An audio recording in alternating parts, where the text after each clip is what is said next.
नमस्कार दोस्तों, मैं ज्योतिष आचार्य वासुदेव मिश्रा आपका अपने चैनल एस्ट्रो मास्टर वासु में हार्दिक अभिनंदन करता हूं। दोस्तों, आज का यह ज्योतिष का कार्यक्रम आप लोगों के लिए यानी कि कर्क राशि वालों के लिए बड़ा ही खास कार्यक्रम साबित होगा। आज हम चर्चा करेंगे युवराज बुध के राशि परिवर्तन प्रभाव के बारे में।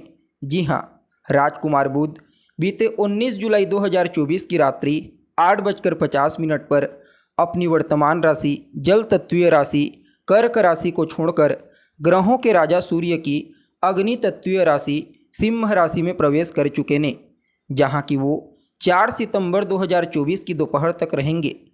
तो ऐसे में बड़े विस्तार के साथ जानने का प्रयास करेंगे कि बुध का यह गोचर आपके लिए कितना प्रॉफिटेबल साबित होगा, जीवन के किन किन क्षेत्रों में आपको श्रेष्ठ परिणाम की प्राप्ति होगी, तो वहीं किन किन क्षेत्रों में आपको सावधानी बरतने की आवश्यकता होगी। साथ ही साथ इस गोचर प्रभाव को और ज़्यादा बेहतर बनाने के लिए क्या उपाय आपको करना चाहिए, सभी बातें विस्तार के साथ आपको बताएंगे। इसलिए कार्यक्रम को अंत तक देखने का प्रयास कीजिए।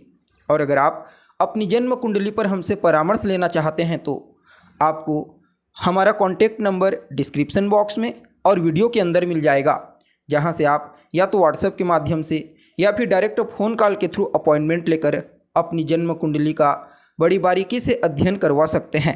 जी हाँ, तो दोस्तों, बुध कौन है? बुध तो बुद्ध ही है। बुध चाहे फिर वह शेयर मार्केट हो, बिजनेस व्यापार हो, इंटरनेट से जुड़ा हुआ कार्य हो, communication, community, media, banking, research का फील्ड, इन सभी क्षेत्रों में विशेष प्रभाव बुध का ही होता है।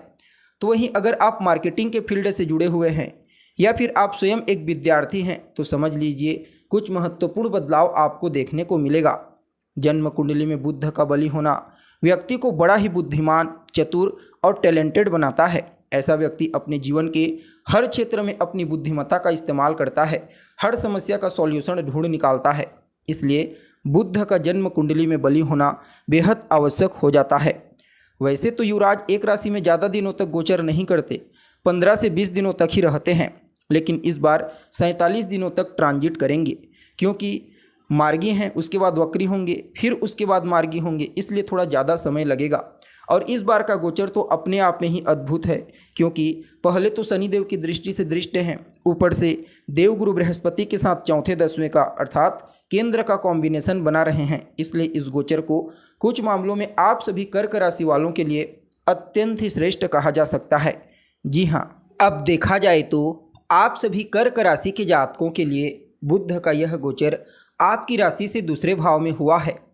यहाँ पर बुध वैसे तो आपके लिए कोई अति विशिष्ट कारक ग्रह नहीं होते, क्योंकि यह आपके तृतीय भाव और आपके द्वादश भाव के स्वामी बनते हैं, लेकिन इसके बावजूद द्वितीय स्थान से इनका गोचर करना बृहस्पति और शनि के साथ अनुकूल संबंध बना करके, इसलिए आपके लिए यह गोचर श्रेष्ठ साबित होगा। सबसे पहले तो आपकी वाणी को प्रभावशाली बना देंगे। जी हाँ, इस गोचर काल के दौरान आप अपनी वाणी के प्रभाव से हर किसी को प्रभावित कर पाने में कामयाब होंगे। आपकी संवाद शैली में निखार आएगा। अगर आप बोलने का कार्य करते हैं, अर्थात आपका काम ही ऐसा है जहाँ पर आपको बोलना पड़ता है, तो समझ लीजिए इस समय आपकी वाणी में ऐसा चुंबकत्व आएगा कि हर कोई आपकी तरफ खींचा चला आएगा। वहीं कुटुंब परिवार के मध्य आपसी तालमेल बेहतर होंगे, एक दूसरे के प्रति सहयोग की भावना देखने को मिलेगी।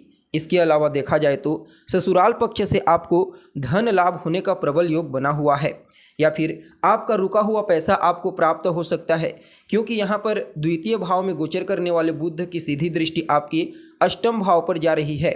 और अष्टम भाव किस चीज़ का होता है? तो आपकी जीवन में घटित होने वाली आकस्मिक घटनाओं का होता है। जहाँ पर शनि अभी बलवान अवस्था में गोचर कर रहे हैं, सो आकस्मिक रूप से आपके जीवन काल में कुछ पॉजिटिव घटनाएं घटित होंगी। या तो आपको आकस्मिक रूप से धन की प्राप्ति हो सकती है, सफलता, तरक्की की प्राप्ति हो सकती है, चाहे किसी भी माध्यम से कहीं से भी आपको मिल जाए, लेकिन आकस्मिक रूप से मिलने का प्रबल योग बना हुआ है। विद्यार्थियों के लिए भी इस गोचर काल को मैं बेहतर ही कहूँगा। पढ़ाई लिखाई में उनका मन लगेगा, कोई नया एडमिशन लेना चाहते हैं या फिर कोई प्रतियोगी परीक्षा, कंपटीशन एग्जाम है, तो वहाँ पर श्रेष्ठ परिणाम की प्राप्ति होगी। साथ ही साथ देखा जाए तो इस गोचर काल के दौरान जीवन साथी के साथ भी आपके तालमेल बेहतर होंगे। जीवन साथी का पूर्ण सहयोग आपको मिलेगा। जीवन साथी के सहयोग से ही आपको कोई बड़ा लाभ होने का प्रबल योग बना हुआ है। यहाँ पर इस गोचर काल के दौरान आपको पराक्रमी बनाएंगे, पुरुषार्थी बनाएंगे, मेहनती बनाएंगे, छोटे भाई बहनों के साथ तालमेल को बेहतर बनाएंगे। वह सभी जातक जो मीडिया के फील्ड में काम करते हैं, मैनेजमेंट के सेक्टर में कार्य करते हैं, सिनेमा जगत में, उन सभी लोगों के लिए, बैंकिंग सेक्टर में कार्य करने वाले जातकों के लिए यह गोचर अत्यंत ही श्रेष्ठ साबित होगा। आपको पराक्रमी और पुरुषार्थी तो बनाएंगे ही बनाएंगे, साथ ही साथ आपकी कम्युनिकेशन को भी बूस्टिंग प्रदान करने का प्रयास करेंगे। और वह सभी जातक जो लंबे समय से विदेश जाने के लिए प्रयत्नशील हैं, चाहे फिर किसी भी मुद्दे को लेकर के विदेश जाना चाहते हैं, उन सभी लोगों को इस गोचर काल के दौरान विदेश जाने के कुछ अच्छे मौके प्राप्त होंगे।